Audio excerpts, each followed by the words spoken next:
I've been bad at uploading shows. I had to run out of here yesterday to go do something at UB. And then it occurred to me this morning that I didn't upload yesterday's show. I didn't upload Monday's show. I'm bad. I'm getting bad. And I apologize for that. Because now that puts me in a spot where it takes a while. Like it's a little bit of a headache because of this stupid video thing. It was just audio. Everything was fine. But because of the video thing, it like... I'll sit here and the computer's clunky, so it'll take a few minutes to even get it ready, and then I edit it, and then once I'm ready to upload, it's like, all right, we'll be with you in 45 minutes. Like, okay. I'm not going to just sit here for 45 minutes, then I do something else, I got to keep checking back, and now I'm going to have 3 of them to upload. I'm a fool, man. I'm screwing it all up. But I was busy. I had to do a thing. It was really cool. It was fun. I think it'll be revealed tomorrow. It's expected to be released tomorrow. The video thing that we did yesterday, it was it's a schedule release video, but the schedule has been released, but it's the football schedule, but it's me interacting with some of the players. I think it's going to be pretty good. What I loved about it is that all I was the guy who goes and talks. I didn't even have a microphone on. Like, they didn't even mic me. I don't know how they had it set up, but it was me and 2 players, and then me and 2 players, and then me and 2 players. And it was all like, all I had to do was talk to them. And then it's going to turn into a video, and I don't have to do it, which is amazing. It's just so nice to do something as a part of a team where I'm not a one-man band. It was somebody else's idea. It was somebody else shooting it. It was somebody else lighting it. It was somebody else setting all of it up. And I just go in there, do my thing, and leave. And 2 days later, magically, there's video. I was wearing this shirt. So you're going to get 2 days of me in the same shirt in a row. But I put this on right after leaving here, or right as I was leaving here to go there. And then it was off, and then it was cold this morning, and it's back on. And so you'll see me on video tomorrow wearing the same shirt. I'd make an effort to not do that. If not for the video, I get pretty bad with wearing the same stuff all the time. I get shirts that I like, and they're clean, and then they're pretty clean, and then they're still basically clean, and I don't have to go anywhere, so they're clean enough, and I'm in my house, so what's the difference? But I actually try. I put in an effort for you guys. Took a shower for you yesterday. How about that? That wasn't really for you. That was for the UB thing. It was just the way the timing worked out. I loved opening the show with So Fresh, So Clean, though. I thought that was fun. It's Riter Radio. It's episode 283.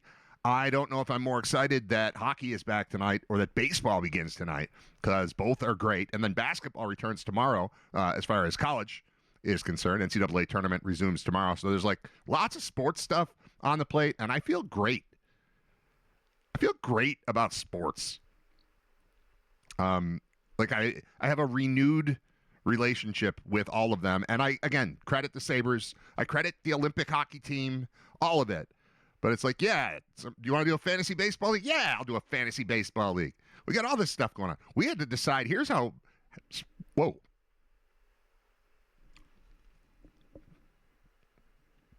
There it is. I've had this thing bothering me. I thought something was caught in my tooth, and I think part of my tooth broke. And I've just found it. That's a piece of broken tooth right there. I'm going to go to a dentist. Cool. That's been like trying to get itself out for so long. I've been flicking it with my tongue. It's been like really annoying. There's like a sharp thing. I couldn't tell what was going on. It doesn't hurt at all, but there was like something happened. I just lost part of a tooth right in the middle of a show. How about that? Like back, bottom. That's gross. And there's the whatever is stuck on it for however. God, that's terrible. Breaking news.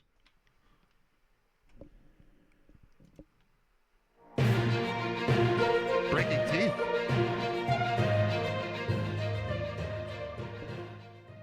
All right. Well, sounds like we're going to make an appointment for that, because that doesn't seem good. Can't just have your teeth falling out. It's just one, and it's just a part. It's in the back. Doesn't seem like a very important one. Sorry, I'm very distracted by that. And like, I kind of want to flick it with my tongue, but I don't want to find out that it hurts or that it's bloody or that it's sharp and I cut my tongue and ruin the whole show. So I'm just going to act as if nothing happened there. But I just, in talking, felt, whoop, something just flipped up, and it's this chunk. I've been feeling this for a while. It's something was going on for the last, I don't know, couple weeks. No pain, just annoyance. You know, like when you get something stuck in your tooth? I think that's how it started. And I kept flicking it, and then, that's no good. All right. Moving on. That was unexpected. That doesn't happen all the time on shows, right? Just talking. Oh, look, I lost a part of a tooth. That sucks. All right. What was my point? UB stuff, reinvigorated by sports. Oh, everything is overlapping right now. So we're into, it's like the end of kid basketball. It's the start of baseball. Although baseball goes on 24/7 for us, or 365, I guess I should say, for us because of the travel thing. But now we're getting into like house baseball and evaluations and drafts and scheduling of things and putting together T-ball rosters and coach pitch rosters. And we did 8U already. We had a draft for that. And all of that stuff is happening. This weekend, we've got playoff basketball. We've got all-star basketball games. So I've got 3 kids who play. They don't have an all-star game for the older kids. But the other 2 both were invited to play in the all-star game. And Nate, specifically, is supposed to have his all-star game at 3 o'clock. And then he's got an indoor baseball scrimmage at 4 o'clock. Basketball in Cheektowaga. Baseball in North Buffalo. How do we possibly do that? Well, the thought was, his team's out of the playoffs. This is his last chance to play basketball this year. We'll just do that. We'll miss the scrimmage. Because you have to miss things sometimes. Especially this time of year where everything's overlapping. So that was my thought, but I hadn't fully addressed it with my wife and I had talked about it. We hadn't talked to Nate about what he wanted to do. And then yesterday, I get a text from Nate's coach. It's like, I'm starting Nate on Sunday. So it's the first game of the year. It's a scrimmage, but it's the first time that this team is going to compete with anyone. The team was formed in August. They've been practicing every week since. And it's time to compete. And he's like, yeah, Nate's my starting pitcher. I'm like, okay. Well, he's going to want to do that. So when he got home from school, I talked to him about it and laid out the whole scenario and said, all right, so what's the deal? He's like, I think we find somebody else to play in the All-Star game. I'm like, okay, so let's do it. So we're going full baseball, but I can't go to baseball because my other son has a playoff basketball game also at 4 o'clock. So it involves like having somebody come pick him up and deliver him, but he gets to pitch, and that's cool. And this is all happening as hockey's heating up. Only, 10 games left? 10 or 11 games left for the Sabres. 11. And Sweet 16 starts tomorrow. And Major League Baseball opens tonight on Netflix.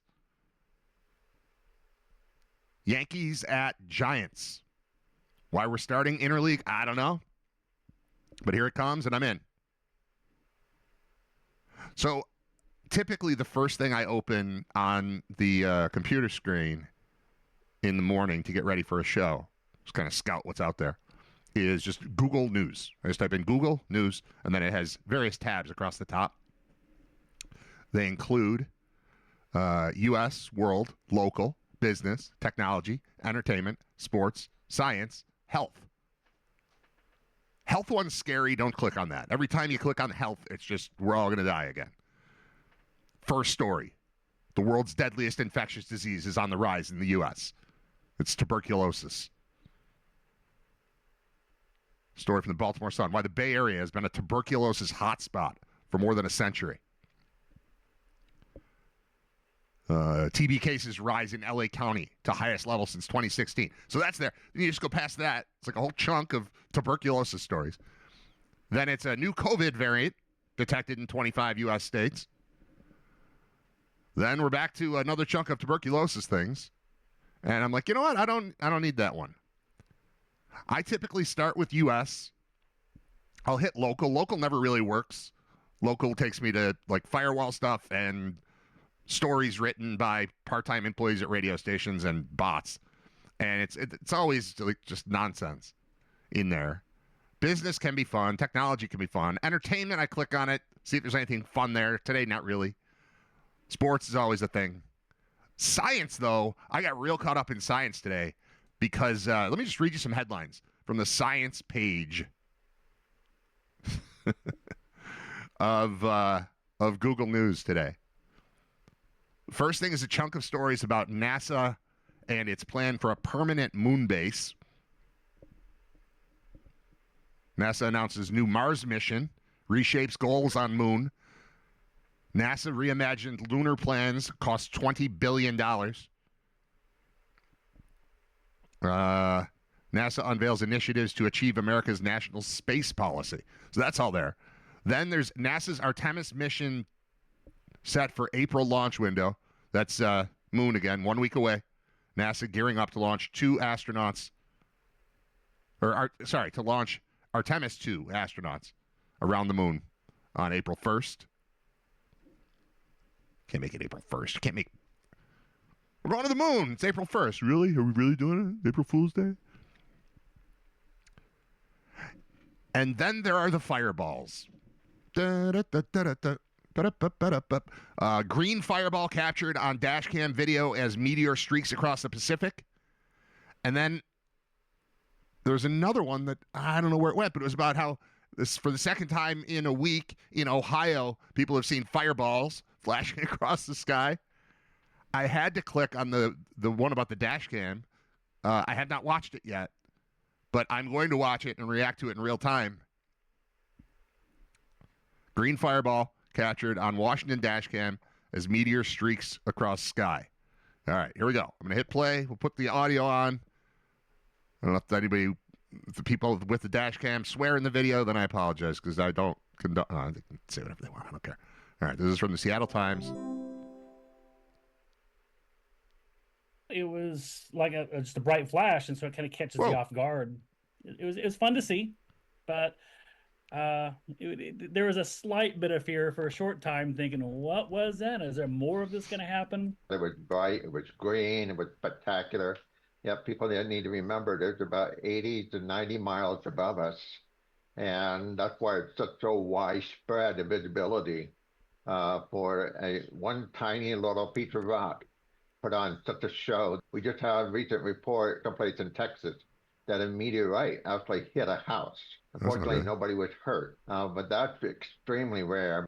There's a hole in the ceiling, a big dent in the floor, another little piece broke off in the ceiling, and there's a big rock on the floor.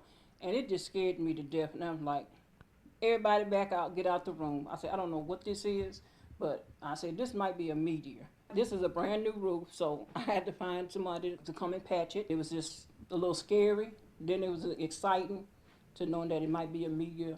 But again, I'm just thankful nobody was hurt. That's it. That's the whole video. It's kind of worth watching the video. If you had seen it in real life, you'd be like, oh my God. But watching a video of it, you're about to be shocked, and you watch it. It's not that shocking. But it's a big, giant flash of green flying over the sky near Portland at 6:06 a.m. It was a couple days ago that it happened. But this is happening everywhere. It's happening in Texas. It's happening in Ohio. We're under attack from space. It is a good time to have a Space Force. NASA announces new Mars mission, reshapes goals on the moon. Think of this. They're talking about putting a permanent space station, if you will, on the moon, a moon base. No gravity. What's the plan? Think of, I don't consider myself lazy, but I do think of oh God, that sounds like a giant pain when it's cleaning out the basement. Cleaning out the basement is a pain, A, because I don't have a dumpster. B, because everything involves walking around and going up the stairs, turning around there, turning through the door into the garage, turning through the garage to get out. Just carrying some boxes out of the basement sounds like it's too much work. I don't want to do that. Think about organizing and transporting a construction site to the moon. And it's going to cost $20 billion. It should cost way more than that. You know how far away the moon is? You know how hard it is to get there? Then you get there, then there's no gravity. Now we're going to build. There's no Home Depot to run to. We forgot those blue screws. What are those things called? The ones you use to drill into Tapcons. Right, we don't have any Tapcons. All right, I'm going to run to Home Depot. Where? Earth. We'll be back in a week. Or I don't know how long. How does it take to get to the moon? How long does it take to get to the moon? All right, place your wagers. We're going AI. How long does it take to get to the moon? It could be hours. It could be 2 weeks. I'm guessing day and a half. I'm going to go day and a half at rocket speed. How long does it take to get to the moon? Several days. To get to Mars is 7 to 10 months. Now, this is February of 2025, so technology might be a little bit better, but not a lot. All right, here we go. They asked a NASA expert how long it takes to get to the moon, Mars, and Jupiter. Let's see. During the Apollo program, when NASA sent humans to the moon, those missions took several days.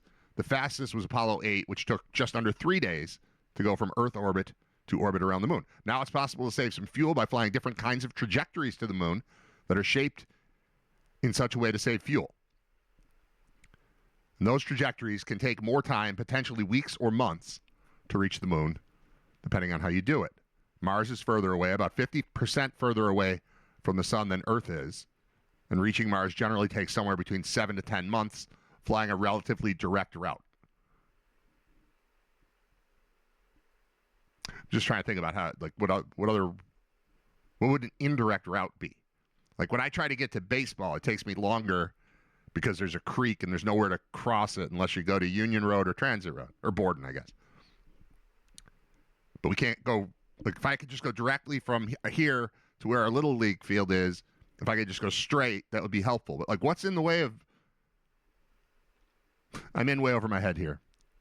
Seems like the only way to go to Mars would be to find it and then just go. I know there's math involved, physics, probably gravitational pulls of various objects. I don't know. I don't know. Jupiter's 5 times further away from the sun than Earth is. So in order to make those missions practical, talking about practical missions to Jupiter, we have to find a way to reduce the fuel requirements. And the way we do that is by having the spacecraft do some flybys of Earth and or Venus to help shape the spacecraft's trajectory and change the spacecraft's speed without using fuel. And using that sort of approach, it takes about 5 to 6 years to reach Jupiter. So NASA's Galileo mission, the first mission to Jupiter, took just over 6 years. Then the second mission to Jupiter, which was called Juno, took just under 5 years. So to get to the moon takes several days. Mars, 7 to 10 months. Jupiter, between 5 and 6 years. All right, there you go. So again, very difficult to run back because you forgot something. And, the planning, I'm sure they're going to be really, really dedicated to the, what are we taking with us? Did you bring the hammer? You forget the jackhammer. Now what? Now we're on the moon. No jackhammer. How are we building a permanent camp? I don't know what this thing is. Oh, an artist's conception of Phase 3 of NASA's moon base. I should not click on the science part. I should stick to sports. And music and, like, movies and stuff. This NASA stuff, it's the fireballs. The fireballs got me. Plus, yesterday we're talking about the UB schedule, and they're playing at Florida International, and that's at Pitbull Stadium, and I love the song Fireball. So I've got Fireball in my head. I can't not talk about fireballs when I start the show. I'm going to close. Here's the Ohio one. All right, last fireball story. Another bright fireball lights up Ohio skies, second within a week. This one is from March 24th. So this is yesterday. Eyewitnesses in several states filed reports of another bright meteor Monday evening. According to the NASA Meteoroid Environments Office, witnesses in Illinois, Indiana, Michigan, Ohio, Wisconsin, and the Canadian province of what? Probably Ontario? Yeah. Filed reports on the American Meteor Society website of the fireball. It was reported Monday evening, 9:31 p.m. Eastern Daylight Time. That's right, we're into daylight time. It's the second meteor sighting in Ohio after a meteor lit up skies in northeast Ohio on March 19th. The meteor in northeast Ohio, northeast, that's by us. Okay. Traveled more than 34 miles through the atmosphere before breaking up with fragments falling to the ground above Medina County. According to NASA, the fireball Monday evening was detected by several cameras in the region, and an analysis of the video data put the first detection 42 miles above Hope, Michigan. Wow. It moved northeast at 29,000 miles per hour and disintegrated 23 miles above Saginaw Bay in Michigan, just east of White's Beach. At its peak, it was reported the fireball was caused by a piece of asteroid about 4 inches in diameter and weighed around 1 pound. It was described by NASA as 40 times brighter than the planet Venus. It's 4 inches in diameter? Well, that would explain. If that's all it takes to put on a show, that would explain why this keeps happening. It doesn't seem like a very big thing. All right, I can't just dwell on meteors. All right, what does the chat have to say? Chat's saying a lot. You guys are talking a lot. Talking about restaurants on Transit Road. It's Coach's birthday. Happy birthday. His birthday's Friday. All right, it's your birthday. I'm not going to remember that.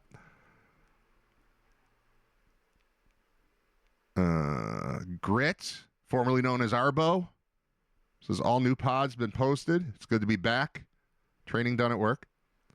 Speaking of songs with double meanings, there's something about Bryan Adams' Summer of '69 earlier in the chat before we even started the show. The Sheryl Crow referring to a 45 vinyl or SPF sunscreen when she says, I've got my 45 on in the song Soak Up the Sun. I think she's talking about a Colt 45. I think she's just sitting on a roof with a gun. You wouldn't listen to a vinyl record on a roof. I don't know why I put her on a roof. I just picture her on a roof soaking up sun. Something about Dove Body Wash. Go Yankees. Brad, why do baseball hats cost $54? Bought a new Yankees hat, $54. I have no idea. That's crazy to me. I have a complete collection of fitted Major League Baseball hats from probably 06, something like that. I won them at a Sabres event. It was they called it Aces and Blades, I believe. It was like a casino night, casino night at the Statler. And they had a Chinese auction or whatever, and I put in for a complete set of New Era fitted hats, Major League Baseball, and I have them, and I never wear them. Shouldn't say never. I would say of they're 30 or 32. Let's say how many teams are in Major League Baseball? I don't know if it's 30 or 32.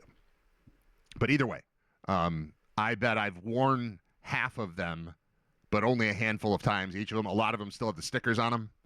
I don't know what to do with them. I don't have like a place to display them. I don't really need to display them. They're just sitting in a box. But I have every hat. So if I ever decide, I'm going to, like I said, we're going to Florida for UB, and they're playing the Dodgers. Marlins are playing the Dodgers while we're down there. I might bust out the Dodgers hat or the Marlins hat. I don't know. It's an old Marlins hat. It'd be Florida Marlins as opposed to Miami. But I've got all of them. And they certainly were not $54 at the time. The first fitted hat I ever bought, I bought it bases loaded in the like the Kelly Park Plaza in Cheektowaga before they moved on their third location now. But they originally had a baseball card and sort of memorabilia shop, but mostly it was cards and like stickers from the sticker books. And they also sold fitted hats. And I got a Red Sox hat because I like the Red Sox, but my name starts with B, and it had a B on it, and I just thought, yeah, that'd be cool. So I bought that, and I remember that being like 20, and this is 40 years ago, 30-something years ago. And it was 20, and then they sort of crept up to like 30 and like 35. I had not heard that they're up to 54. That seems excessive. I don't have an answer for you, man. Brad died of consumption. Oregon Trail, 2026. Nah. Grit, don't ask AC for restaurant recommendations. Yeah, give me that science news. Artemis 2 launch a week away, yes. Remember, space travel isn't possible. It's almost like having more cameras around increases the chances of catching a meteor on camera. It is a lot like that. There's gravity on the moon, just not as strong as Earth, but not enough. There's not enough gravity to, I don't know. I'm just thinking you got to drill really deep into the ground and get really anchor that moon camp. Seems like a lot of work. That's the point. Like, what are we doing? We're just talking about, baseball. Talking about replacing a light post. It's like, well, you just drill 14 feet into the ground, and then you anchor it with concrete. It's like, drill 14 feet into that sounds crazy. That's for a light post at a baseball game? That might have been the wrong number. You know, I might be misquoting it, but whatever it was like, you got to drill that far down to put a post in the ground? Now picture the moon. Like, I'm very confident in our gravity here, kind of holding stuff in place. You build it, generally sticks around. I don't trust the moon. What do we got here? There's gravity on the moon, approximately 1/6. Okay. About a week probably to get there. Fastest time was 3 days for Apollo 8. Flybys don't count. Slingshot from Earth orbit helps. 3D printing is Nick's answer to everything. See that? Nick 3D printed that. It's still here. It's not on screen. I don't have a way to keep it on screen. So it's there. This won't always be the setup for the show. We'll do something different. I want to incorporate one or both of those signs because they're awesome. Thanks, Nick. Print what you need. Farm the material from the moon. And then the next thing is, saw our quarterback is 26 years old. What quarterback is 26 years old? You talking about UB? I don't think we have a 26-year-old quarterback. Maybe we do. UB football roster QB.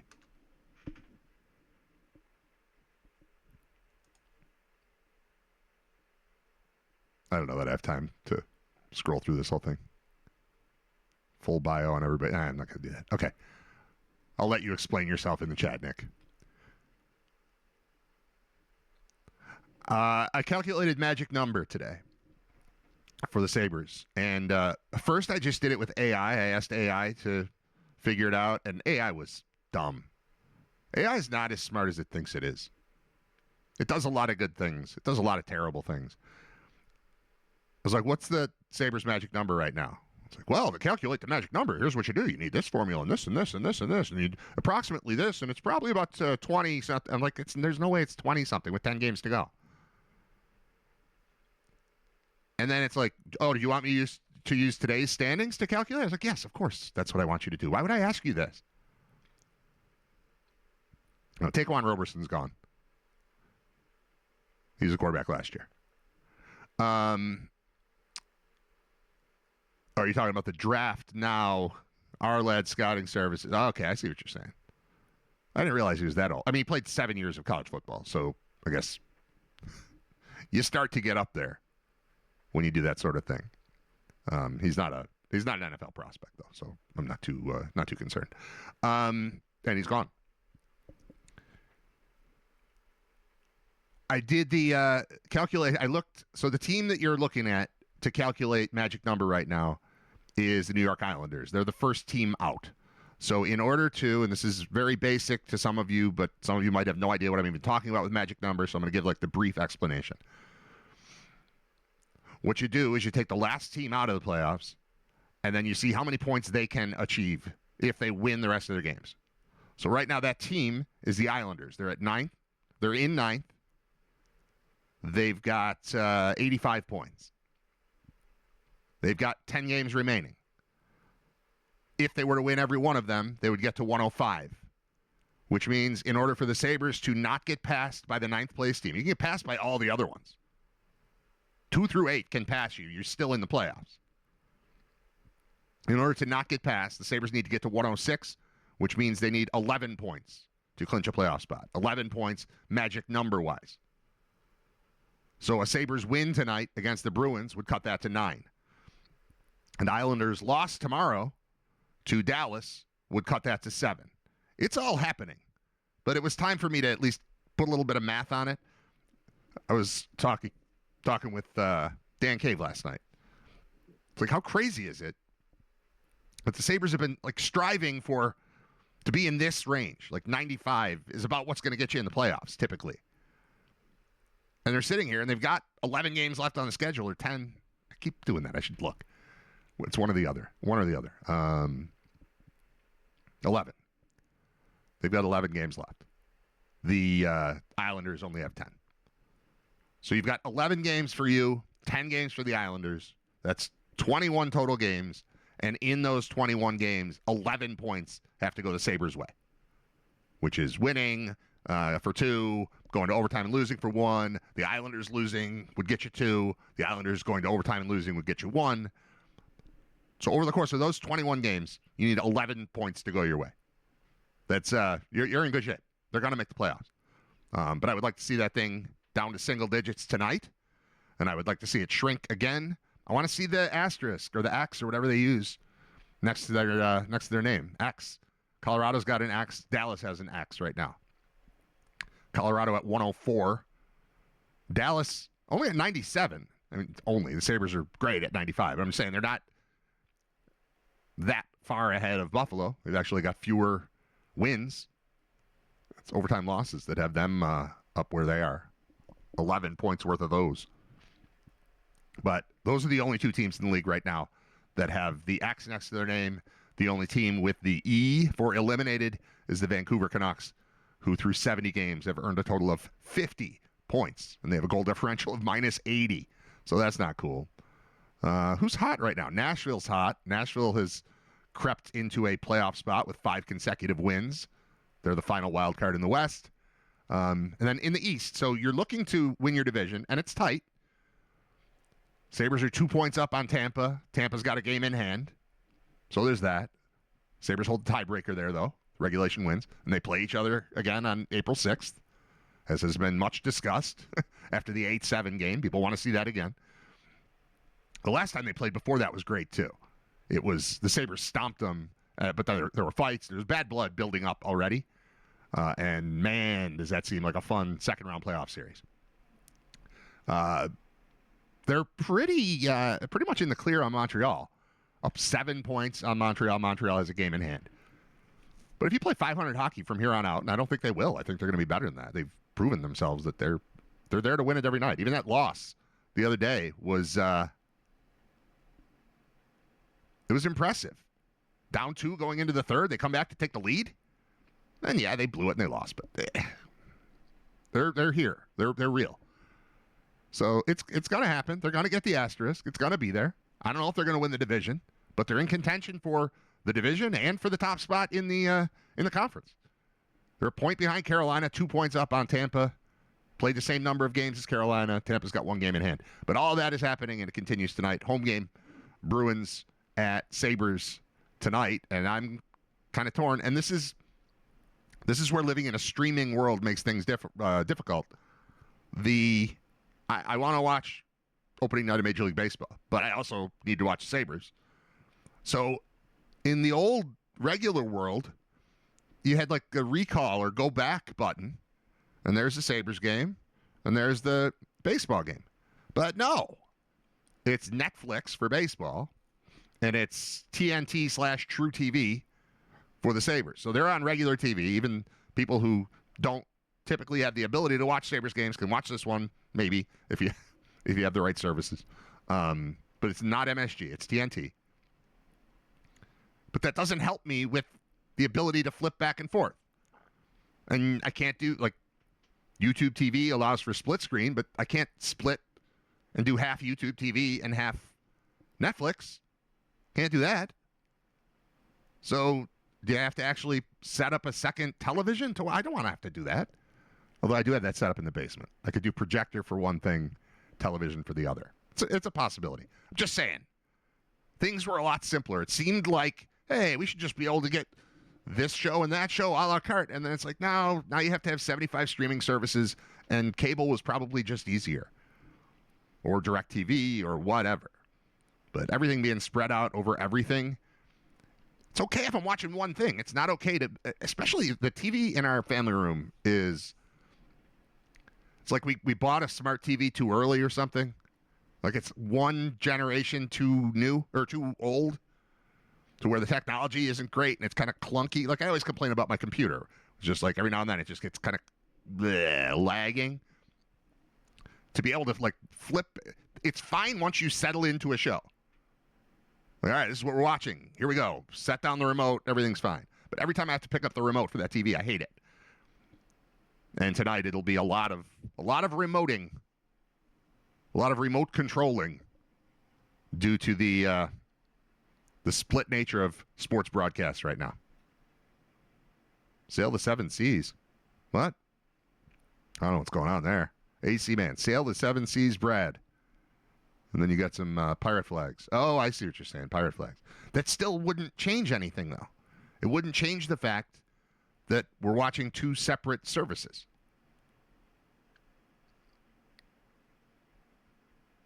Maybe it's a sports bar now. I'm not gonna do it, but maybe it's yeah, I get what the Jolly Roger is. GNR TV, Guns N' Roses, what? I'm not gonna do it, but this is an ideal sports bar type of night. Back in my single days, this would be like a Wild Wings on Elmwood type of day. Because I know the temperature doesn't necessarily, although I haven't been outside yet today. I know that I was freezing when I went outside at like 9:30 last night. We went in at 7:30. It was fine. And then we came back out, went to trivia last night with the kids and Cave and Fuller. And we lost. But we won last week. Our whole bill was $8 last night because we had a $30 gift card from winning last week. Pretty cool. But it was cold, and we're in there talking about how baseball's starting. And then you walk out, and you're like, I don't like it. I don't like this temperature thing. Get here, spring. I know technically you're here, but this is not it's not comfortable. All right, so I'm done with hockey for today. I'm going to close that. Definitely going to watch the game. No guests today, by the way, just me hanging out. 42 degrees with 4 exclamation points. Is that a happy temperature or a sad temperature? That's still cold. Yeah, right. It's cold. Anybody know anything about PS5 controllers just dying? My son last night, we got home from trivia. He was like, "You want to play 2K?" I said, "Yes." But I hadn't turned on the PlayStation in a while. And the one controller, just nothing is happening. I started reading about there's like a pinhole thing on the back where I might be able to reset it or something. But I've got 3 controllers. One is fine. One functions but has like that drift thing where like my son's playing, like Shaquille O'Neal keeps covering the cameraman. That's no good. He still beat me. But the other controller, which should be fine, but I just haven't used or plugged in a while, is not. There's no indication whatsoever that it's being recognized by anything that I'm plugging in. I had it plugged into just like the wall with my phone charger. Nothing. Tried plugging it into the PlayStation. No reaction. I think there's probably a reset that can happen. I can't imagine it just is dead now because I didn't use it. I mean, I still have PS2 here. Of course, those are wired controllers, but PS3 controllers work. PS4 controller, they're fine. But this one just decided it's out. So even with stick drift, I was unable to beat my son. He's always the all-time Lakers. So I went at him with the 90s All-Stars, and we hung for a while. But eventually, the Lakers were too much to take. Magic Johnson kicked my butt. But I do need to fix that. If any people know how to do this, let me know. I'm on a Reddit thread right now. Maybe that'll help. They're talking, I mean, once you get to the part where they're talking about canned air, like, yeah, I don't know, man. Might be time to buy another controller. All right. I'm going to leave that open. I never know what to believe when, like, I'll just say WYRK posts a news story. Because they're not a news organization. They're a country music station. But they've got people there that are like, hey, here's something I learned. $33 playoff ticket pricing announced for Buffalo Sabres. That can't be real. Sabres last played a playoff game April 26, 2011. Now during the most prolific and exciting hockey we've seen in Western New York. Sabres announced there will be more ticket information coming as the Sabres look to lock up a playoff spot this week. Season ticket members have first dibs. How much are tickets going to be? Update. The cheapest ticket prices we have seen. Round 1, $30. Round 2, $45. Round 3, $67. Round 4, $101. That sounds throwbacky, doesn't it? Tickets for the Sabres season ticket holders have been announced. Pricing is relatively cheap, like way cheaper than we thought. For the first round in the 300s, prices are as low as $30. Now fans will be charged as the Sabres progress, meaning your credit card will not get charged until the team moves on, according to the Sabres email. Once a playoff spot is clinched, the card on file will be charged for the first 2 home games. From that point forward, you will be charged for home games as they are confirmed. Wow. This is like an incredibly reasonable way to do it that I would never think would be the case. This is somebody just posted on Twitter. I can't believe how cheap my playoff tickets are. And this looks legit. So this is somebody presumably with a 300 level ticket. Round 1, $33. Round 2, $49. Round 3, $74. Round 4, $111. And unlike the way I would expect, like, oh, no, you got to buy 16 playoff games right now. And then we'll credit you later. If you don't use them all, we'll just push it back and it'll help you pay for next year. That's usually the way it's done. This is nice. Especially the part where you're not being charged for a full round. Because you only know for sure that you're getting 2 home games. And it could be 3 and it could be 4. But that's pretty cool. Because, of course, we don't know exactly who will be playing who in the playoffs, but we do know that in the 3rd week of April, there will be playoff hockey and it will be played in Western New York at the KeyBank Center. I will say we don't know that, but we do. But we don't, but we do.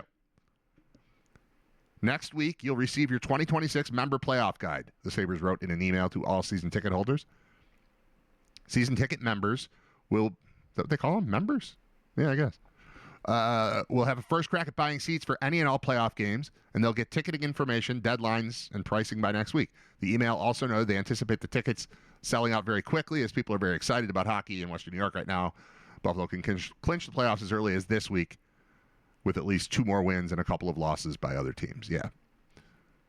Yeah, that's good. All right. Go Sabres. Look at that. Doing something right.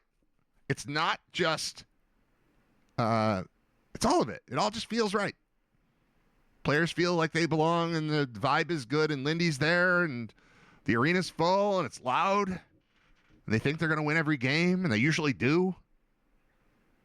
And I've got the magic number calculated at 11. So that's pretty good. All right, we're going to take a timeout. I'll be right back. It is Riter Radio, episode 283. Baseball starts tonight. Sabres are back. Hubert Davis out as coach at North Carolina. There are fireballs everywhere.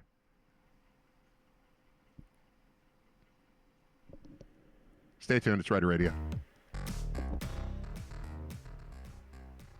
I went outside and checked the temperature. I agree with you guys. It's all right. It's all right. I'm cold here downstairs right now, but once I went upstairs and could see the sun, that made me mentally feel warmer. And then I opened the door and took a step outside. I'm like, all right, I can deal with this. I don't know if it's definitely shorts weather, but it's like go for a walk in regular clothes weather. Don't have to totally bundle up. The sun is, it's helpful on this opening day of baseball season. Only one game. And it's tonight on Netflix. And the Sabres play today. And the tournament resumes tomorrow. And Joe Flacco is still playing football. Joe Flacco, 41 years old, agrees to a 1-year deal. This is yesterday. With the Bengals. 41 years old, has agreed to a 1-year deal to stay with the Bengals. Jeremy Fowler says the contract is for $6 million, could be worth up to $9 million with incentives. Flacco began last season as the Browns' top quarterback. After 4 starts, he was benched for Dylan Gabriel. Honestly, I feel like I guess I knew they had Dylan Gabriel, and I know that Shooter Sanders played eventually, but I kind of forgot that they started the season. Like, yeah, I think Flacco is the answer. I know we drafted 2 guys, and we have Deshaun Watson still. I think Joe Flacco.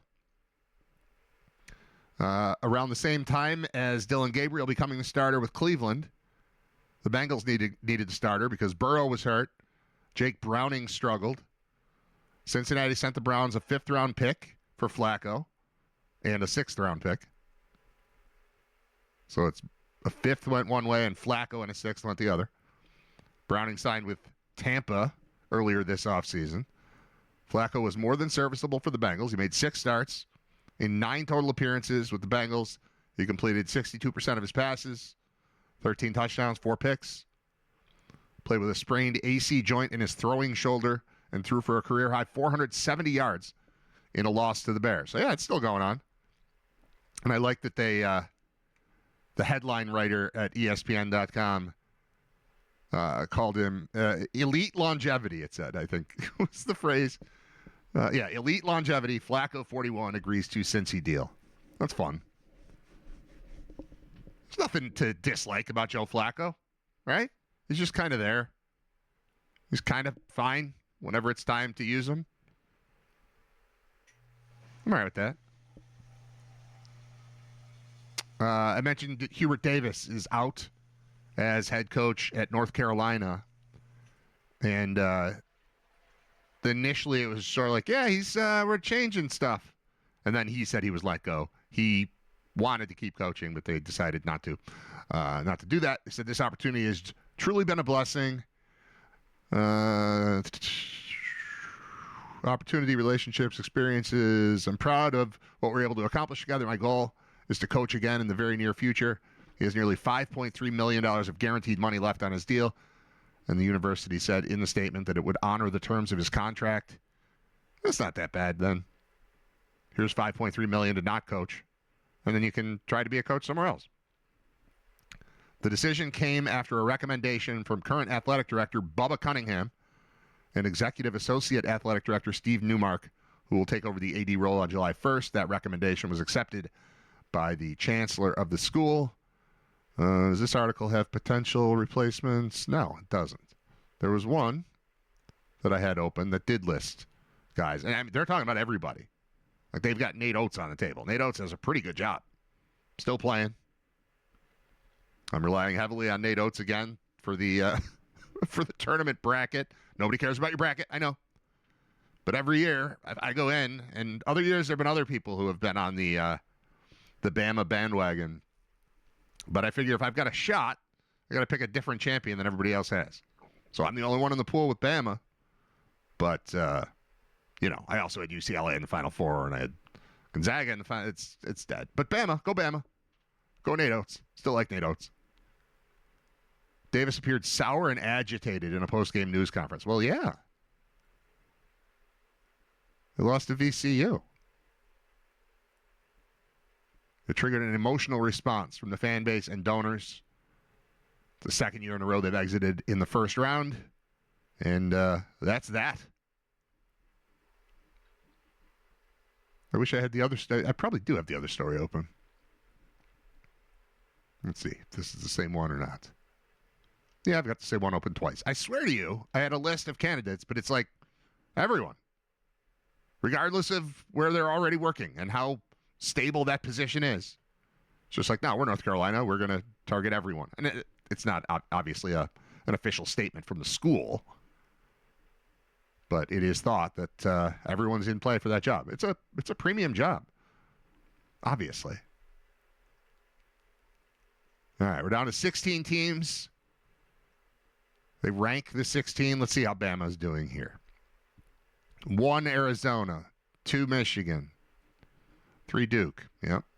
4 Houston, 5 Illinois, 6 Iowa State, 7 Purdue, 8 Michigan State, 9 St. John's, 10 UConn, 11 Arkansas, 12 Bama.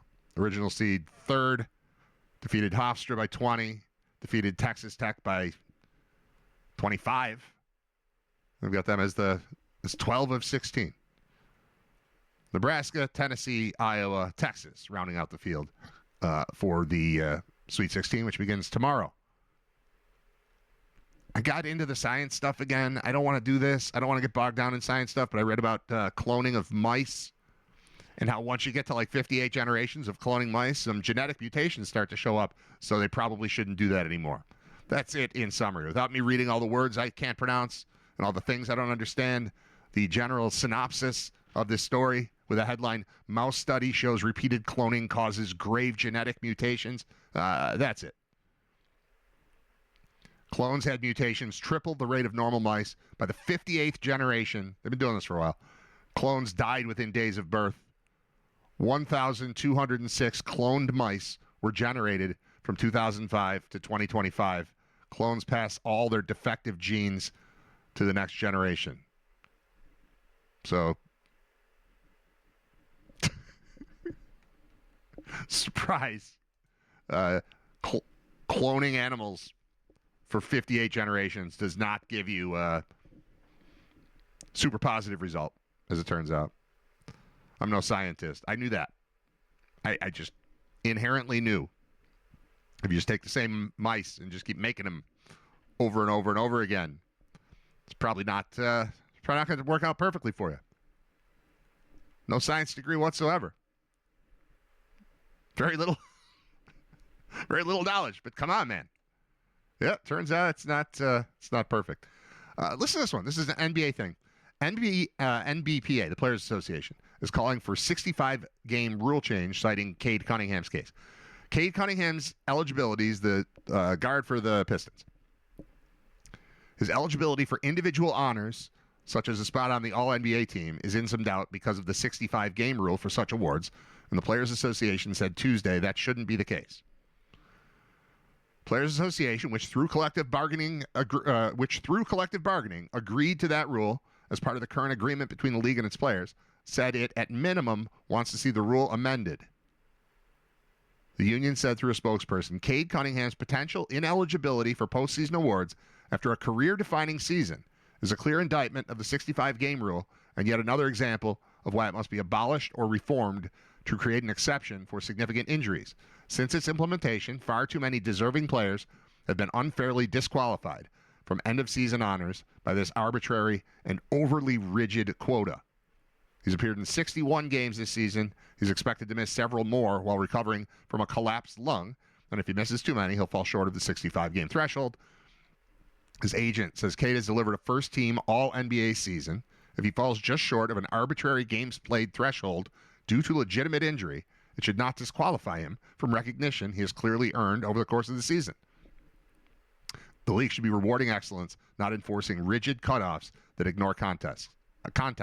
An exception needs to be made. I'm here to say no, it doesn't. Here's why.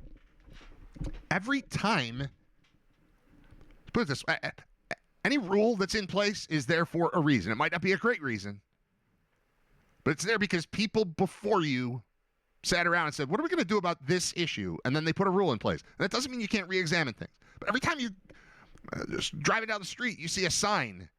You see a yield sign. There's a reason that yield sign is there. There's a reason every stop sign is there. Some of them might not be great. You can revisit. You can think about it. But things are there for a reason. I do this with baseball. I help run a baseball league. And we did it differently this year, but in previous years, I've gotten together, pulled like a committee together of 4 or 5 people, and we go over the rules that we have for each division. T-ball up through 15U. And we look at everything there and highlight anything that we think might be worthy of discussion. And every time somebody's like, I think this thing's stupid. Like, well, why do you think it's there? And inevitably, you'll get to a point where you go, oh, yeah, okay, I understand. I thought that was dumb. But most of the time when you say, I don't understand why blah, blah, blah, you're right, you don't. You don't understand why. The reason here that it's 65 games, and yeah, arbitrary number, I'm sure you can call it arbitrary when it doesn't work your way, but I'm sure they settled on that number for a reason. Is that 75%? It's higher than that, right? 65 to 82. What would that be? 65 divided by 82.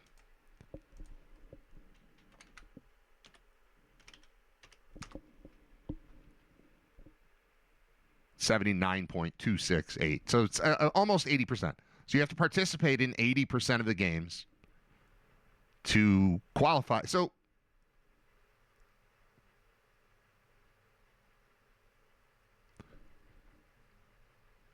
maybe that's too low. I think 75% sounds right. But If you miss a quarter of the season, I think the guard who played in 82 games and had slightly worse numbers than you is probably a better player for the year. He's not disqualified forever. It's like, no, sorry, you didn't meet the minimum requirements. It's like, how come just because he only batted 85 times, you can't win the title? Well, because we have minimums. We have numbers. We use them. Every time you make an exception, you create a problem.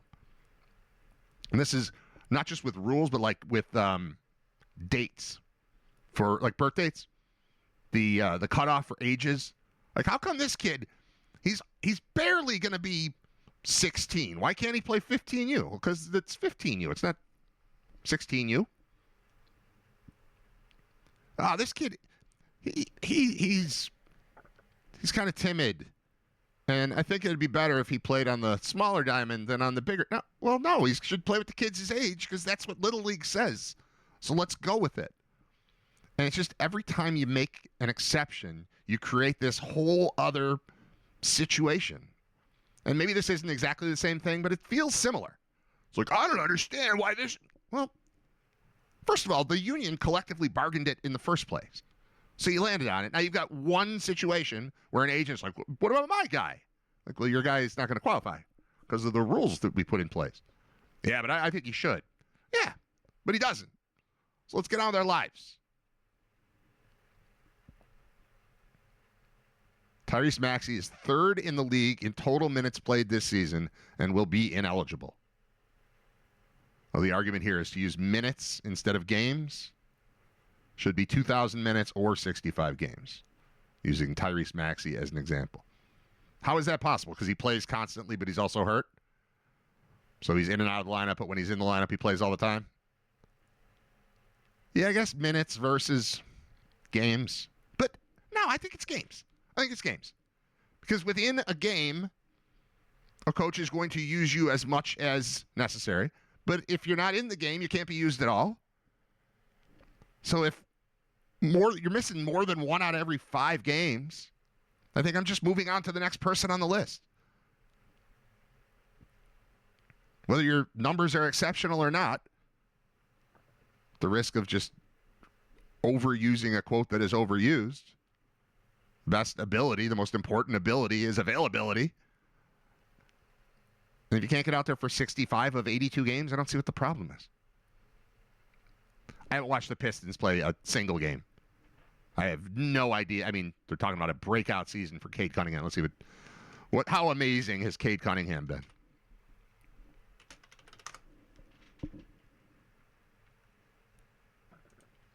Breakout season. Let's see how broken out he is.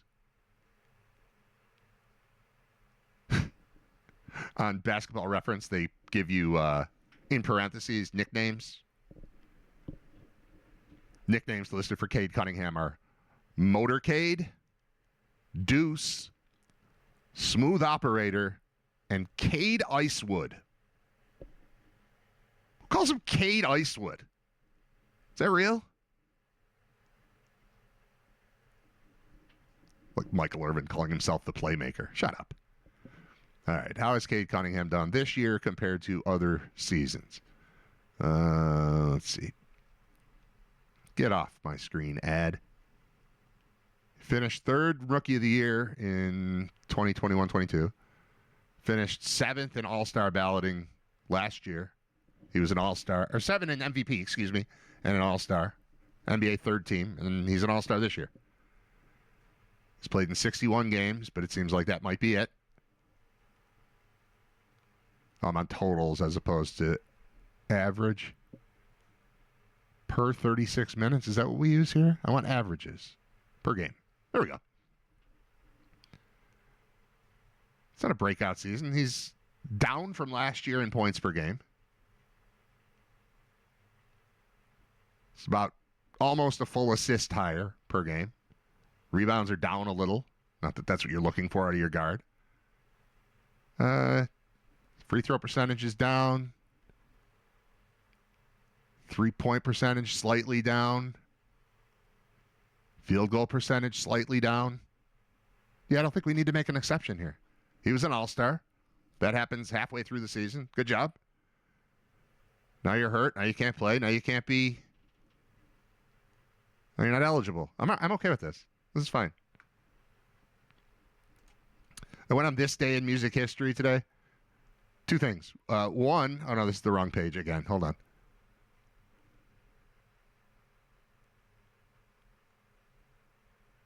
No, that was just regular this day in history. Hang on. Sorry. Today is the birthday of, I remember now, two legendary singers born on this day, 5 years apart. Aretha Franklin, who has passed away, and Elton John. It's Elton John's birthday and Aretha Franklin's birthday. It's impressive. I don't know you're going to get two more iconic people in the same field born on the same day. This is the birthday trick again, the birthday problem. That was cool. But the other thing that I found on this day in music, and I maybe remember this. On this day in 1995, Pearl Jam singer Eddie Vedder was rescued after a riptide carried him 250 feet offshore in New Zealand. I think he surfs, so it's probably related to that. But thinking about the fact that of all of those singers, the big four Seattle singers, Alice in Chains, Lane Staley, dead. Kurt Cobain, Nirvana, dead. Chris Cornell, Soundgarden, dead. Eddie Vedder in 1995 was swept away by a riptide and remains fully functional and highly entertaining and cranking out good stuff to this day.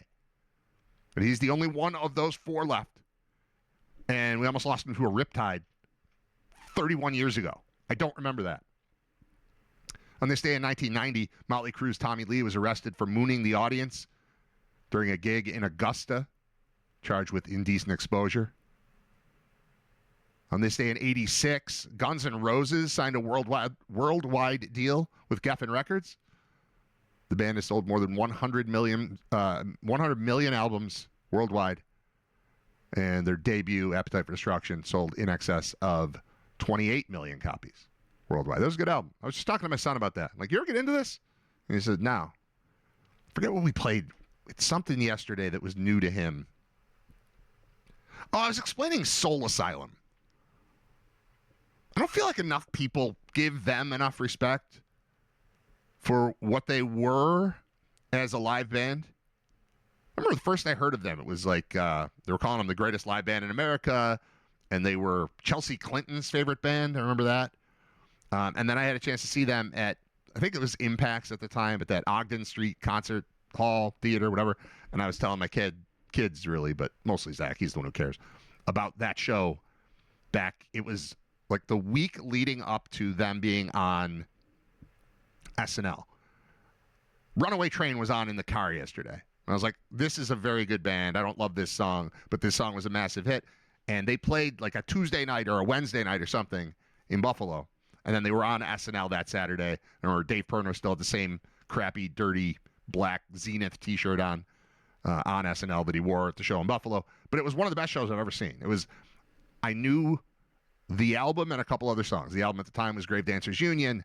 And I knew a couple things other than that.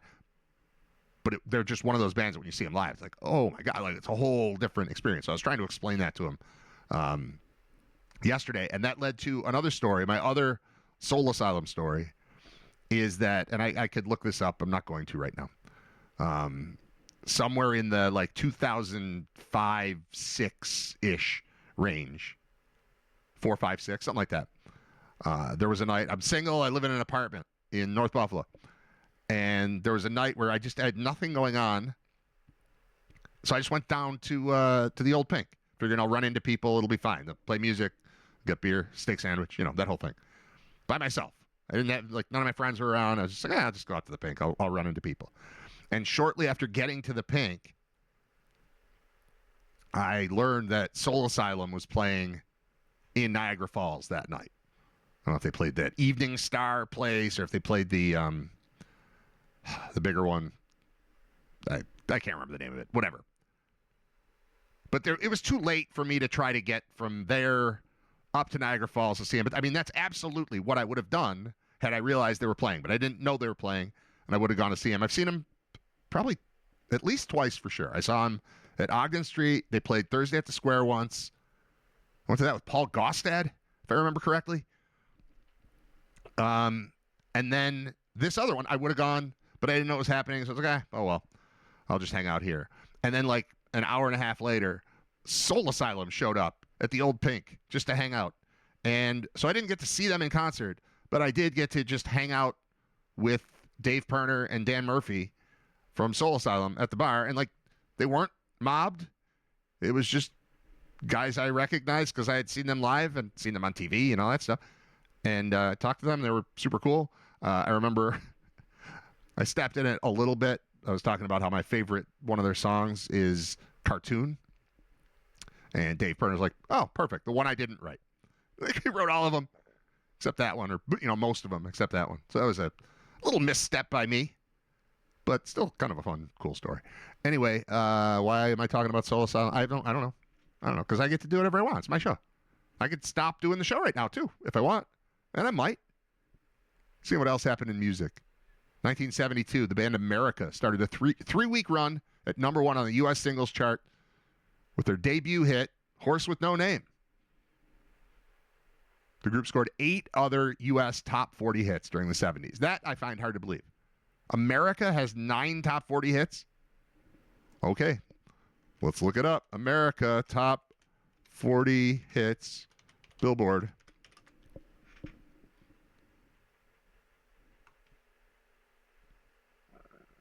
Oh, this is going to be confusing because it's America, and it just thinks I mean the country, but I mean the band. This is one of those. See, they weren't thinking in 1972 when they put this band together. They were not thinking about Google searches at all.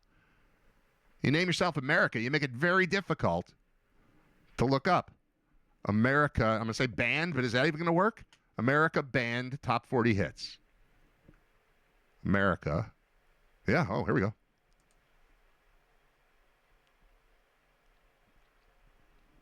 17 songs, 7 top 10 hits.